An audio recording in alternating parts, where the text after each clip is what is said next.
नमस्कार, मी तन्मय टिल्लो आणि बातमीपत्रात आपलं सर्वांचं स्वागत। आपण पाहताय 36 जिल्हे 36 रिपोर्टर। एक महत्त्वाची बातमी विधान परिषदेसंदर्भातली। मुंबई पदवीधरमध्ये अनिल परब विजयी झालेत। मोठी बातमी समोर येते। मुंबई पदवीधर निवडणुकीत कोकण पदवीधरमधून देखील भाजपचे निरंजन डावखरे सध्या आघाडीवर आहेत। नाशिकमधून शिंदे गटाचे किशोर दराडे आघाडीवर आहेत, तर मुंबईतील ठाकरे गटाचे जम अभ्यंकर सध्या आघाडीवर असल्याचं पाहायला मिळतंय। त्यामुळे मुंबईतल्या 2 जागांवर ठाकरे गट आघाडीवर असल्याचं पाहायला मिळतंय, तर तिकडे कोकण पदवीधरमधून निरंजन डावखरे आघाडीवर आहेत। नाशिकमध्ये देखील शिंदे गटाचे किशोर दराडे आघाडीवर असल्याचं पाहायला मिळालंय। मुंबईतील ठाकरे गटाचे अभ्यंकरही आघाडीवर आहेत। शिक्षक मतदारसंघातनं जम अभ्यंकर हे या निवडणुकीच्या रिंगणात उतरले होते, तर मुंबई पदवीधरमधून अनिल परब विजयी झाले। त्यामुळे विजयाचा गुलाल अनिल परबांनी उधळल्याचं पाहायला मिळतंय।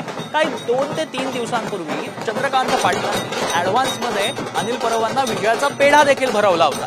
ती दृश्य देखील समोर आली होती। त्यानंतर अखेर अनिल परब सध्या विजयी झाल्याचं पाहायला मिळतंय।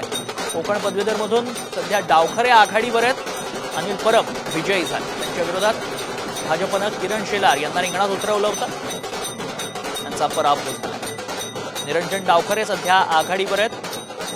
कोकण पदवीधर निवडणुकीत बराच ड्रामा रंगल्याचा पाहायला मिळालं होतं, मात्र डावखरेंच्या उमेदवारीवर अखेर शिक्कामोर्तब झालं। त्यानंतर आता डावखरे आघाडीवर आहेत। जम अभ्यंकर ठाकरे गटाचे सध्या शिक्षक मतदारसंघातनं आघाडीवर असल्याचं पाहायला मिळतं। त्यामुळे मुंबईतल्या 2ही जागा ठाकरे गटाकडे असल्याचं पाहायला मिळतंय। ठाकरे गट आघाडीवर आहे। 1 जागा ठाकरे गटानं जिंकलेली आहे, ती अनिल परब यांच्या रूपानं। दुसरी जागा शिक्षक मतदारसंघातली जम अभ्यंकर यांच्या रूपानं सध्या त्या आघाडीवर असल्याचं पाहायला मिळतं।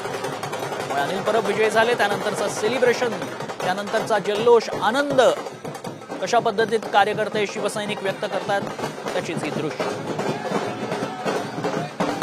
निरंजन डावखरे सध्या आघाडीवर आहेत कोकण पदवीधरमधून।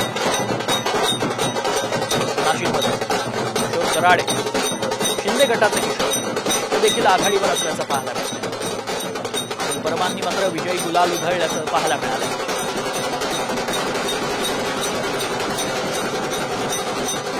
आणि आता राज्यातील इतरही महत्त्वाच्या बातम्यांचा आढावा घ्यायचा 36 जिल्हे 36 रिपोर्टरमधून।